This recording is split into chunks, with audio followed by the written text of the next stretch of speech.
Matthew 22 and verse 37 says, Jesus said unto him, Thou shalt love the Lord thy God with all thy heart, with all thy soul, and with all thy mind. For this is the first and great commandment, and the second is like unto it, love thy neighbor as thyself. On these two commandments hang on the law and the prophets. All praise be to the Most High, the God of Abraham, Isaac, and Jacob. And if you are following me on YouTube, I'm going to continue to share some insight regarding my spiritual beliefs.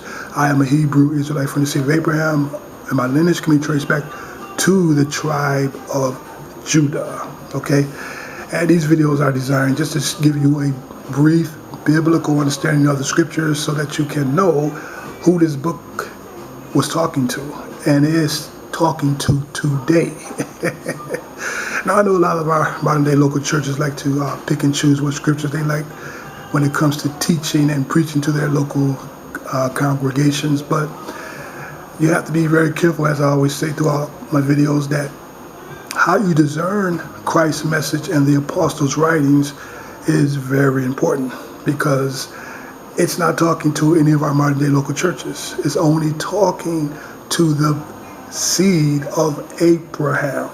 And if you chose to follow the teachings of the doctrine of Christ, then it's talking to you.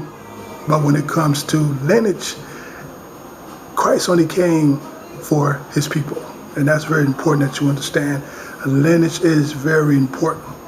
Now, if you have a Bible, you can follow me, and I hope that you do the research when this video ends. Okay, go to Matthew 15 and verse 24. See, right here. I am not sent but unto the lost sheep of the house of Israel. See? Now, this is the second video that I chose to put Matthew 15 verse 24 in the focus, because I want you to know that Christ only came for the lost sheep of Israel. Now, who were the people that was lost? Well, it was the tribe of Judah. Those people inhabit the land of Judea as well as Jerusalem, the city of God, where he has his name on. And that's the holy city, if you know, the city of God, and Mount Zion. You know, the nation of Judah can be known as Mount Zion if you go back and read the Old Testament. Okay, so that scripture, John 22 and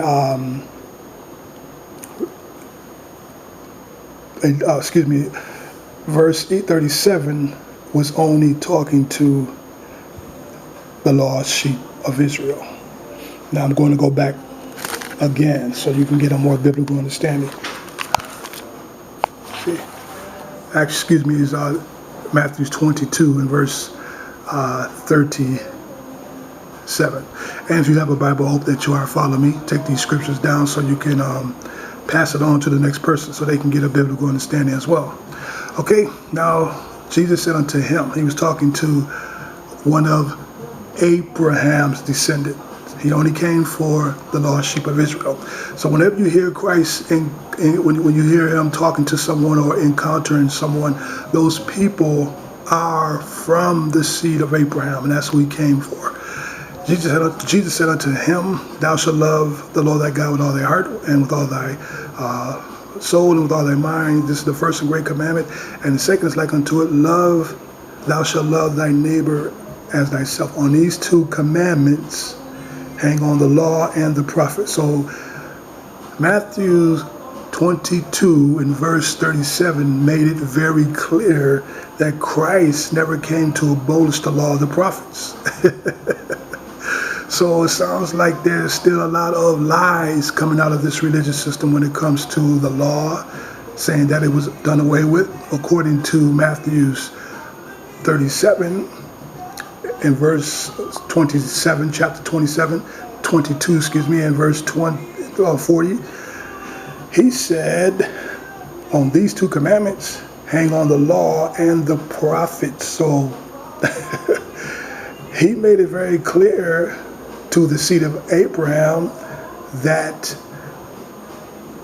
if you want to inherit life, you still have to follow the Old Testament. He said, hang on the law and the prophets. The law was never done away with. No matter what this religious system continues to tell you, you still have to obey the law. Now, if you go back and do the research in the Old Testament, you're going to see in the New Testament that the people that Christ came for, they were still under the law, which was the law of Moses. So when Christ came on the scene, the Pharisees and the teachers of the law gave him a hard time because they did not believe in his doctrine. And all this had to be done so that the scriptures can be fulfilled. And not saying that everybody didn't believe in his doctrine. He wasn't presenting a new doctrine. He was presenting his father's doctrine. And he just made it very clear in verse 40, Matthew 22 and verse 40. It was the Pharisees that was giving him a hard time. Christ wasn't giving them a hard time. It was them giving him a hard time. So he says, on these two commandments, hang on the law and the prophets. So much was going on in Jerusalem. So you got to really do the research. You're going to realize there was a lot going on with the Pharisees. Shalom.